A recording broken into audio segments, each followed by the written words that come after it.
Welcome to commerce runner. आज हम लोग डायमेंशन ऑफ बिजनेस एनवायरनमेंट के बारे में बात करेंगे। ठीक है कि बिजनेस एनवायरनमेंट का क्या डायमेंशन है। ये हम लोग का सेकेंड वीडियो है। पहला वीडियो इस चैप्टर का हम लोग बना दिए हैं, आप उसे देख सकते हैं। तो जो हम लोग बिजनेस एनवायरनमेंट के बारे में बात करते हैं तो इसमें हम लोग बिजनेस एनवायरनमेंट को दो पार्ट में हम लोग डिवाइड कर सकते हैं। ठीक है, बिजनेस एनवायरनमेंट को हम लोग दो पार्ट में डिवाइड कर सकते हैं। एक हम लोग का माइक्रो एनवायरनमेंट होगा, एक मैक्रो एनवायरनमेंट होगा। ठीक है, माइक्रो एनवायरनमेंट एंड अगर क्वेश्चन में पूछा जाता है कि बिजनेस एनवायरनमेंट को क्या क्या क्या डायमेंशन है, तो दो डायमेंशन होगा, एक माइक्रो एनवायरनमेंट, एक मैक्रो एनवायरनमेंट। माइक्रो एनवायरनमेंट को भी हम लोग फर्दर क्लासीफाई कर सकते हैं दो पार्ट में। ठीक है, एक इंटरनल एनवायरनमेंट होगा, एक एक्सटर्नल फैक्टर्स या इंटरनल एनवायरनमेंट आएगा। ठीक है, तो माइक्रो एनवायरनमेंट को और क्या बोला जा सकता है? माइक्रो एनवायरनमेंट को डायरेक्ट सेक्शन एनवायरनमेंट भी बोल सकते हैं या टास्क एनवायरनमेंट भी बोलते हैं। ये याद रखना है कि micro environment is also known as direct section environment और टास्क एनवायरनमेंट। ठीक है, तो माइक्रो एनवायरनमेंट को फर्दर क्लासीफाई कर सकते हैं दो पार्ट में, इंटरनल फैक्टर्स और एक्सटर्नल फैक्टर्स में। ठीक है, माइक्रो एनवायरनमेंट का अगर मीनिंग देखें तो माइक्रो एनवायरनमेंट का क्या मीनिंग है नेक्स्ट। ठीक है, तो micro environment refers to those internal and external factors which have direct impact on the routine business activities। तो बिजनेस एनवायरनमेंट में क्या है, और दोज फैक्टर, इंटरनल फैक्टर भी हो सकता है, एक्सटर्नल फैक्टर्स भी होता है, जो कि आपका बिजनेस का जो रूटीन एक्टिविटीज़ होता है उस पर इम्पैक्ट करता है। ठीक है, और have influence on the working and the performance of individual business organisation. आपको क्या याद रखना है कि जो भी बिजनेस एनवायरनमेंट है, माइक्रो एनवायरनमेंट, चाहे वो इंटरनल हो चाहे वो एक्सटर्नल हो, आपका डे टू डे जो वर्किंग होगा उसको इन्फ्लुएंस करेगा, और जो बिजनेस एक्टिविटीज़ है, जो individual business activities means single कोई एक बिजनेस एक्टिविटीज़ के बारे में बात करता है, उसको ये इम्पैक्ट करता है। ठीक है, नेक्स्ट है क्या क्या इंटरनल फैक्टर्स हो सकते हैं और क्या एक्सटर्नल फैक्टर्स हो सकते हैं। तो इंटरनल फैक्टर्स में आपको, जैसे कि आपको इसमें से मीनिंग आप इसे आप याद कर सकते हैं। जो मीनिंग है बिजनेस एनवायरनमेंट माइक्रो एनवायरनमेंट का, ये मीनिंग है, और ये इसका एक सेकेंड पॉइंट है मीनिंग से रिलेटेड कि माइक्रो एनवायरनमेंट क्या होता है। इंटरनल फैक्टर्स में आपको क्या याद रखना है कि जो भी फोर्सेस हैं या कंडीशन है या सराउंडिंग है which are within the boundary of organisation. तो माइक्रो एनवायरनमेंट का जो इंटरनल फैक्टर्स हैं, ये ऑर्गेनाइजेशन के अंदर जितने भी सराउंडिंग है, जितने भी फोर्सेस होंगे एक ऑर्गेनाइजेशन, एक कंपनी, एक फर्म के अंदर, वो माइक्रो एनवायरनमेंट का इंटरनल फैक्टर्स के अंदर में आते हैं। अब बात आता है क्या क्या इंटरनल फैक्टर्स के अंदर में आ सकते हैं। तो देखिए, इंटरनल फैक्टर्स के अंदर में जो भी फिजिकल रिसोर्सेज होगा, ठीक है, जो भी मशीन्स है, प्लांट है, ये ऑर्गेनाइजेशन के अंदर में आते हैं। जो भी ह्यूमन रिसोर्सेज है, ह्यूमन रिसोर्सेज में जो एम्प्लॉय काम कर रहे हैं, जो वर्कर्स काम कर रहे हैं, ये आपका क्या होगा, ये ऑर्गेनाइजेशन के अंदर में आ सकता है। जो भी इंफॉर्मेशन रिसोर्सेज है, एक जगह से दूसरे जगह जो इन्फॉर्मेशन जाता है, वो भी ऑर्गेनाइजेशन के अंदर में आता है। टेक्नोलॉजिकल रिसोर्सेज होगा तो ये भी ऑर्गेनाइजेशन का पार्ट ही है। गुडविल है, कल्चर है ऑर्गेनाइजेशन का। तो ये जितने फोर्सेस हैं, जितने सराउंडिंग है, ये इंटरनल फैक्टर्स होते हैं जो कि इंटरनल एनवायरनमेंट का पार्ट है। ठीक है, तो इंटरनल एनवायरनमेंट का अगर जो हम लोग बेसिक क्लासीफाई करें तो मीनिंग में ये भी आ सकता है कि एवरीथिंग जो कि इंक्लूड होता है within the boundaries of organisation. एक ऑर्गेनाइजेशन है, उसके अंदर में जो भी एलिमेंट है, जो भी एलिमेंट होगा, फोर्सेस होगा, जो भी सराउंडिंग के अंदर में आएगा, वो इंटरनल एनवायरनमेंट का पार्ट होंगे। ठीक है, अब एक एक करके हम लोग बिजनेस एनवायरनमेंट का क्या इसे हम रब कर देते हैं। ठीक है, अब इंटरनल फैक्टर्स और एलिमेंट में क्या क्या आते हैं एक एक करके देखते हैं। तो पहला है owners and the share holders. तो ओनर्स कौन होते हैं? ओनर्स वो होते हैं जो पैसा इन्वेस्ट करते हैं कोई भी ऑर्गेनाइजेशन में या कोई भी कंपनी में। तो owners are the people who invest in the company, और उनके पास राइट होता है। जैसे एक ऑर्गेनाइजेशन है, उनके पास प्लांट है, उनके पास मशीनरी है, तो वो क्या है, उनका राइट वो क्लेम कर सकते हैं उस प्लांट एंड मशीनरी को। तो ओनर क्या हुए? जो ओनर्स होते हैं इन्वेस्टर, जो पैसा बिजनेस में इन्वेस्ट करते हैं। तो ओनर जो ऑर्गेनाइजेशन का होता है वो डिफरेंट हो सकता है। जैसे कि देखिए, सोल प्रोप्राइटरशिप है, मतलब सिंगल ऑर्गेनाइजेशन है, उसका जो ओनर होगा वो इंडिविजुअल होगा। अगर जो फर्म है, पार्टनरशिप फर्म है, तो उसका जो ओनर होगा वो पार्टनर होगा। कोई कंपनी है, उसमें से शेयर होल्डर जो होते हैं वो ओनर होते हैं। कोऑपरेटिव सोसाइटी होता है, उसमें जो मेंबर होते हैं वो ओनर होते हैं, या कोई भी एंटरप्राइजेस गवर्नमेंट एंटरप्राइजेस है उनका जो गवर्नमेंट पब्लिक जो है वो ओनर होते हैं। तो ओनर जो हैं वो डिफ़र करते हैं फ्रॉम पार्टनरशिप का अलग ओनर होंगे, इंडिविजुअल फर्म का अलग होंगे, कंपनी का अलग होंगे, उसी तरह सोसाइटी या मेंबर का जो ओनर्स होते हैं वो डिफरेंट होते हैं। तो ओनर्स जो होते हैं वो क्या होता है, इंटरनल पार्ट ऑफ ऑर्गेनाइजेशन। जो ओनर होते हैं वो ऑर्गेनाइजेशन का इंटरनल पार्ट होते हैं, क्योंकि वो पैसा इन्वेस्ट करते हैं, उनके पास प्रॉपर्टी का राइट होता है, वो कोई क्लेम कर सकते हैं प्रॉपर्टी से रिलेटेड, या ऑर्गेनाइजेशन का क्लेम कर सकते हैं। तो ये ऑर्गेनाइजेशन का इंटरनल पार्ट होता है, और ये क्या करते हैं, एक इम्पॉर्टेंट रोल प्ले करते हैं बिजनेस को, अफेयर्स को रन करने के लिए। पैसा इन्वेस्ट करते हैं तो इनका कंट्रोल होता है, बिजनेस में क्या एक्टिविटीज़ होगा, क्या डिसीजन होगा, क्या डिसीजन लेना है, किस तरह का प्रोडक्ट बनाना है, इनका एक इम्पॉर्टेंट रोल होता है जो कि बिजनेस एनवायरनमेंट को ये देखते हैं और ये इम्पॉर्टेंट रोल प्ले करते हैं। तो मैनेजर जो है उनका जो ओनरशिप होता है, ओनर जो होते हैं उनका खासा ख्याल रखना चाहिए, उनका टेक केयर करना चाहिए मैनेजर को। तो पहला पॉइंट में अगर हम लोग को ओनर्स, जो पहला इंटरनल फैक्टर्स वो क्या है, ओनर्स एंड शेयर होल्डर है। तो ओनर्स एंड शेयर होल्डर में क्या हम लोग को लिखना है कि ओनर्स एंड शेयर होल्डर क्या होते हैं, इन्वेस्टर होते हैं जो पैसा इन्वेस्ट करते हैं और प्रॉपर्टी का राइट और क्लेम कर सकते हैं। डिफरेंट ऑर्गेनाइजेशन के लिए ओनर होते हैं, इंटरनल पार्ट ऑफ ऑर्गेनाइजेशन होते हैं और एक इंपॉर्टेंट रोल प्ले करते हैं ऑर्गेनाइजेशन का अफेयर्स में। ठीक है, नेक्स्ट है जो इंटरनल फैक्टर्स हैं वो कंपनी का विज़न, मिशन या ऑब्जेक्टिव हो सकता है। जैसे एक एक करके देखते हैं। विज़न का मीन्स क्या है, जो फ्यूचर पोजीशन को डिस्क्राइब करे, ऑर्गेनाइजेशन का फ्यूचर में क्या पोजीशन हो सकता है उसके बारे में जो बात करे वो विज़न होता है। मिशन का मतलब होता है कंपनी अपना जो बिजनेस है वो किसके लिए एग्जिस्टेंस है, किसके लिए एग्जिस्ट कर रही है, वो कंपनी का मिशन होता है। और ऑब्जेक्टिव का अल्टीमेट एम होता है जो ऑर्गेनाइजेशन को अचीव करता है। जैसे कि एग्जांपल के तौर पर धीरू भाई अंबानी थे, उनका क्या मिशन था, उनका मिशन था रिलायंस को एक लार्जेस्ट ग्रुप बनाना है प्राइवेट सेक्टर में, सबसे बड़ा इंडस्ट्री बनाना है, सबसे बड़ा मार्केट खड़ा करना है रिलायंस के लिए। तो ये उनका एक तरह से मिशन था। या रैन बैक्सी जो दवा बनाती है उनका क्या है, to become research based international pharmaceutical company.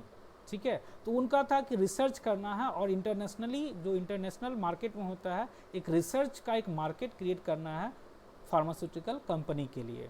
तो ये उनका एक मिशन होता है। तो कंपनी जो सेकेंड इंटरनल फैक्टर्स हो सकते हैं वो क्या हो सकते हैं, मिशन, विजन और ऑब्जेक्टिव। थर्ड है ऑर्गेनाइजेशन का कल्चर।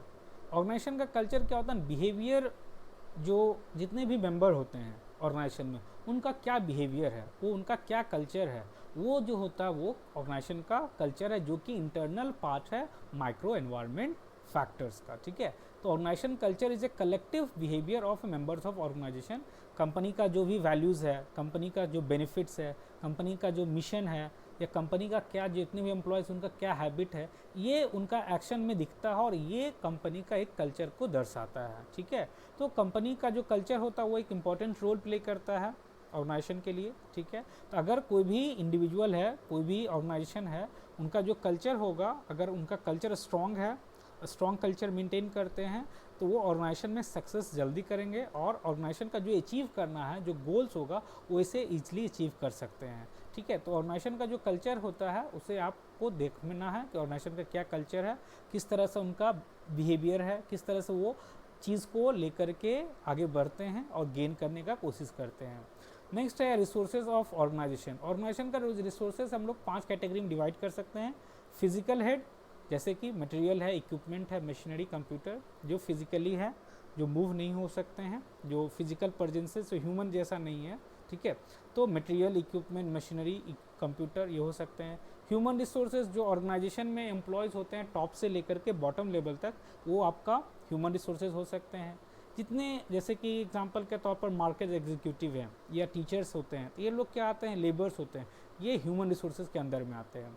फाइनेंस रिसोर्सेज का मतलब है तो कैपिटल, जो बिजनेस ऑर्गेनाइजेशन में ऑपरेशन करने के लिए काम होता है। तो कैपिटल क्या है, एक तरह का फाइनेंसिंग होता है जो बिजनेस में पैसा लगाते हैं। जैसे फाइनेंसिंग में जो प्रॉफिट है, जो रिजर्व है, ठीक है, रिटेन अर्निंग है, ये सब फाइनेंस का पैसा जो फाइनेंस रिलेटेड होता है। इंफॉर्मेशन रिसोर्सेज जो डेटा मूव करता है एक ऑर्गेनाइजेशन को अनदर ऑर्गेनाइजेशन, एक लेवल से अनदर लेवल, जो कि डिसीजन लेने में काम आता है, तो ये हो सकता है इंफॉर्मेशन रिसोर्स। जैसे सेल्स फोरकास्ट हो सकता है, ये आपका इंफॉर्मेशन होता है। प्राइस लिस्ट ऑफ कस्टमर जो सप्लायर, ये आपका इंफॉर्मेशन रिसोर्सेज होता है, प्रोडक्शन का रिपोर्ट हो सकता है, ये आपका इंफॉर्मेशन रिसोर्सेज हो सकता है। नेक्स्ट है टेक्नोलॉजिकल रिसोर्सेज, जो टेक्नोलॉजी चेंजेस आ रहा है, अपग्रेडेशन आ रहा है, उससे रिलेटेड अगर जो बात होता है तो उसको हम लोग बोल सकते हैं कि टेक्नोलॉजिकल रिसोर्सेज। नेक्स्ट है ऑर्गेनाइजेशन का इमेज और कल्चर। नेक्स्ट अगर जो हम लोग इंटरनल फैक्टर्स, माइक्रो इन्वायरमेंट का इंटरनल फैक्टर्स देखें तो ऑर्गेनाइजेशन का क्या इमेज है, क्या कल्चर है, वो हो सकता है। जैसे कि रेपुटेशन, कोई भी ऑर्गेनाइजेशन है उनका रेपुटेशन वैल्यूबल होता है, जो कि इंटेंजिबल होता है, मीन्स गुडविल जैसे है, कोई भी ऑर्गेनाइजेशन को सिर्फ आप देख नहीं सकते हैं। तो अगर हाई रेपुटेशन है कोई ऑर्गेनाइजेशन का, हाई गुडविल है, तो उनका जो इमेज है मार्केट में वो बहुत अच्छा होता है। पीपल के दिमाग में, उनका जो कस्टमर होते हैं उनके दिमाग में अच्छा रहता है कि नहीं ये कंपनी अच्छी है। तो आपका गुडविल अच्छा है, आपका इमेज अच्छा है मार्केट में, तो पीपल आपको समझेंगे और कस्टमर आपका ऑर्गेनाइजेशन को फेवर करेंगे और आपका प्रोडक्ट को खरीदेंगे, ठीक है। और कोई भी ऑर्गेनाइजेशन है उनका कोई रिपुटेशन नहीं है तो वो एक पॉजिटिव इम्पैक्ट या पॉजिटिव इमेज मार्केट में नहीं छोड़ते हैं, ठीक है। मार्केट में उनका एक पॉजिटिव इम्पैक्ट नहीं रहता है। तो निगेटिव अगर इम्पैक्ट है मार्केट में आपका, तो वो क्या आपका ऑर्गेनाइजेशन को ख़त्म कर देंगे और जो कस्टमर होते हैं वो आपका कस्टमर धीरे धीरे दूसरे ऑर्गेनाइजेशन में जा सकते हैं, ठीक है। तो निगेटिव इम्पैक्ट ऑर्गेनाइजेशन के लिए हानि करता है। नेक्स्ट है, ये इंटरनल फैक्टर्स हैं जिसे आपको याद रख सकते हैं, ठीक है। इंटरनल फैक्टर्स में जितने भी फैक्टर्स है 5 फैक्टर्स, आप इसे याद कर लीजिएगा। नेक्स्ट है external factors of micro environment में क्या क्या आ सकते हैं। एक कस्टमर, तो कस्टमर क्या है, कस्टमर एक तरह का किंग है। कस्टमर क्या है, एक तरह का किंग है कोई भी बिजनेस ऑर्गेनाइजेशन का। क्यों? क्योंकि कस्टमर ही गुड्स को खरीदती है और सर्विसेज को लेती है, उसके बदले में कस्टमर पैसा पे करती है सप्लायर को या जो बिजनेस फर्म्स है। तो कस्टमर जो है सेंट्रल ऑफ एनी ऑर्गेनाइजेशन, कोई भी ऑर्गेनाइजेशन का सेंट्रल है, और जो क्या कंट्रीब्यूट करती है वही ऑर्गेनाइजेशन और कंपनी के लिए इम्पॉर्टेंट होता है। कंपनी अगर कोई भी कस्टमर है ज़्यादा से ज़्यादा सामान खरीदती है तो आपके ऑर्गेनाइजेशन के लिए वो बेनिफिट होगा, ठीक है। तो आपको मार्केटिंग स्ट्रेटेजी बनाना होगा किसके लिए, कस्टमर के लिए, जो कि आपका एग्जिस्टिंग कस्टमर को तो फोकस करे ही, और न्यू कस्टमर को आप कैसे अट्रैक्ट कर सकते हैं उसको भी ध्यान रखना है, ठीक है। तो उसके लिए आपको उनका जो नीड्स है, उनका जो प्रेफरेंस है उसे आप ध्यान रखिए। जैसे कुछ एग्जांपल है, आफ्टर सेल सर्विस करिए या वैल्यू एडिशन करिए कुछ सर्विसेज में, तो आपका जो कस्टमर बेस होगा वो धीरे धीरे इंक्रीज होगा। नेक्स्ट है सप्लायर। सप्लायर क्या होते हैं, सप्लायर्स आर दोस्त जहाँ से हम लोग रॉ मटेरियल परचेज करते हैं, रॉ मटेरियल्स लेते हैं, चाहे वो रॉ मटेरियल्स हो, चाहे वो इक्विपमेंट्स हो, चाहे वो मशीन्स हो। तो सप्लायर जो होता है वो इम्पॉर्टेंट होता है क्योंकि वो टाइमली आपको रॉ मटेरियल प्रोवाइड करता है, टाइमली आपको प्रोडक्ट बनाने में हेल्प करता है, ठीक है। तो अगर सप्लायर अच्छा है तो आपका जो प्रोडक्शन होगा वो स्मूथली चलेगा। लेकिन ऑन अदर हैंड अगर हम लोग देखें सप्लायर आपका अच्छा नहीं है, सप्लायर आपको टाइम से रॉ मटेरियल नहीं देता है, तो आपका जो प्रोडक्शन होगा वो डिले हो सकता है और जो सेल्स है वो आपको रिड्यूस कर सकता है, ठीक है। इसीलिए ये रिस्की होता है किसी एक सिंगल सप्लायर पर डिपेंड रहना। कोई भी ऑर्गेनाइजेशन को क्या करना है, ज़्यादा से ज़्यादा सप्लायर चेन बना करके रखना है कि एक सप्लायर से अगर हम लोग गुड्स नहीं ले पाए तो दूसरे सप्लायर से या जो रॉ मटेरियल्स है उसे हम ले सकते हैं, ठीक है। इसीलिए मारुति उद्योग क्या करती है ना, वो अलग अलग वेंडर को रखती है जिससे वो रॉ मटेरियल टाइमली लेती है और रेगुलर सप्लाई करती है प्रोडक्ट बना करके। जैसे कंपटीटर है, कंपटीटर क्या होता है, राइवल्स होते हैं कोई भी ऑर्गेनाइजेशन को, और ये डायरेक्टली इम्पैक्ट कर सकते हैं कोई भी बिजनेस ऑर्गेनाइजेशन को या कोई भी बिजनेस स्ट्रेटेजी को। तो जो और कंपटीटर होते हैं, it is a much required to conduct competitive analysis of competitor to have competitive advantage which include competitor. जो आपको क्या मार्केट में एनालिसिस करते रहना होगा कि अब जो आपका कंपटीटर है वो किस तरह का, उनका यूनिक सेलिंग पॉइंट क्या है, वो किस तरह से अपना प्रोडक्ट को सेल कर रहे हैं, उनका प्रोडक्ट में क्या खासियत है, ये चीज़ आपको समझना होगा कि आपको जो कम्पीट कर रहा है किस तरह का सर्विस प्रोवाइड कर रहे हैं। इस चीज़ को आपको रिसर्च करके समझना होगा और मार्केट में एनालाइज करना होगा, उसी के अकॉर्डिंग आपको अपना जो प्लान होगा आपको पेश करना होगा। इसीलिए जो बिजनेस है वो कम्पिटिटिव पोजीशन में हमेशा रहती है, तो आपको हमेशा कुछ ना कुछ कस्टमर को लिए ऑफर या सर्विसेज प्रोवाइड करना है कंपटीटर से अलग होकर के। जो भी आपका कंपटीटर कर रहे हैं उससे अलग आपको सर्विसेज प्रोवाइड करना है, उससे अलग आपको प्रोडक्ट में ऑफर देना है, लॉन्च करना है, डिस्काउंट देना है, अलग अलग चीज़ आपको करना है जिससे आपका जो कस्टमर है वो बना हुआ रहे, ठीक है। जैसे टीवी में देखिए तो बीपीएल या सोनी, उनका जो सेल्स सर्विस है वो अच्छा है, मतलब सेल्स करने के बाद जो सर्विस प्रोवाइड करते हैं वो इम्पॉर्टेंट है, अच्छा है। तो इसलिए वो क्या करते हैं कि उनका जो बेस है वो अच्छा है और उनका जो कस्टमर यूनिक पॉइंट है, एक तरह से उनका बोल सकते हैं कि यूएसपी है, यूनिक सेलिंग पॉइंट है, जो कस्टमर का प्रोडक्ट बेचने के बाद वो कस्टमर का ख्याल रखते हैं, ठीक है। प्रोडक्ट में कोई अगर दिक्कत आता है तो उसको ध्यान रखते हैं। जैसे मार्केट इंटरमीडिएट, नेक्स्ट जो आपका फैक्टर्स है वो मिडिल मैन क्या करते हैं, ये एक तरह का इंटरमीडिएट्स होते हैं या एक तरह का मिडिल मैन होता है जो कि प्रोडक्ट को प्रमोट करने में, प्रोडक्ट को सेल करने में या प्रोडक्ट को डिस्ट्रीब्यूट करने में टू द कस्टमर तक पहुंचाते हैं लोग, ठीक है। और ये किसको हेल्प करते हैं, प्रोडक्शन को भी, प्रोड्यूसर को भी हेल्प करते हैं या मैन्युफैक्चरर को भी हेल्प करते हैं, या जो सेल्स कर रहे हैं सेलर हैं उनको भी हेल्प करते हैं। तो यहाँ पर आपको क्या याद रखना है कि जो जितने भी प्रोड्यूसर होते हैं वो इंटरमीडिएट्स को अपॉइंट करते हैं या इंटरमीडिएट्स के साथ बिजनेस करते हैं, जो कि उनका बिजनेस को प्रमोट करता है, उनका कस्टमर सप्लायर्स जो आपका उनका प्रोडक्ट है उसको प्रमोट करते हैं, उसको सेल करने में हेल्प करते हैं और डिस्ट्रीब्यूट करने में हेल्प करते हैं, जो कि फाइनल कस्टमर तक गुड्स पहुंच सके। तो जो इंटरमीडिएट्स भी हो सकता है वो क्या हो सकता है, इंडिविजुअल भी हो सकता है और या कोई बिजनेस फर्म भी हो सकता है, मीन्स कोई एक इंटरमीडिएट भी हो सकता है या कोई अलग अलग बिजनेस फर्म भी हो सकता है जो आपका प्रोडक्ट को प्रमोशन करे, आपका प्रोडक्ट को सेल करने में हेल्प करता है, ठीक है। तो इंटरमीडिएट्स में क्या क्या इंक्लूड हो सकता है, होलसेलर और रिटेलर जो होते हैं या एजेंट होते हैं, ये इंटरमीडिएट्स कहलाते हैं, जो कि जो प्रोड्यूसर से सामान लेकर के, मैन्युफैक्चरर से सामान लेकर के कस्टमर तक पहुंचाते हैं, ठीक है। तो क्लोज रिलेशन आपको मेंटेन करना है इंटरमीडिएट्स के साथ, जो कि जिससे आपका स्मूथ जो बिजनेस होगा वो रन कर सके। नेक्स्ट है फाइनेंसरीज।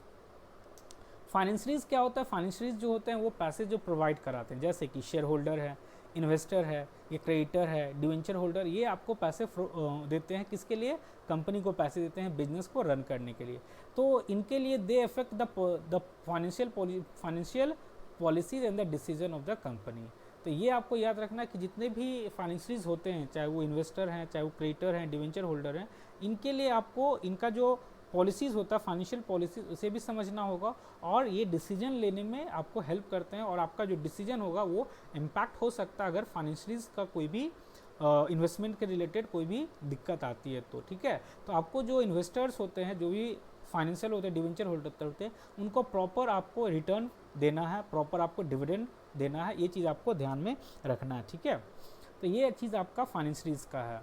तो ये आज हम लोग सेकेंड वीडियो किए हैं इस चैप्टर का। नेक्स्ट वीडियो में हम लोग मैक्रो एनवायरनमेंट के बारे में बात करेंगे कि मैक्रो एनवायरनमेंट क्या होता है, उसके अंदर में क्या क्या टेक्नोलॉजिकल फैक्टर्स, इकोनॉमिकल फैक्टर और क्या क्या फैक्टर्स आते हैं और क्या क्या इसका डायमेंशन होता है, ठीक है। तो ये आपका सेकेंड वीडियो था। चैनल को जरूर सब्सक्राइब करिए क्योंकि यहाँ पर हम लोग हर एक चैप्टर का आपको नोट्स वाइज एक्सप्लेनेशन आपको मिलेगा, ठीक है।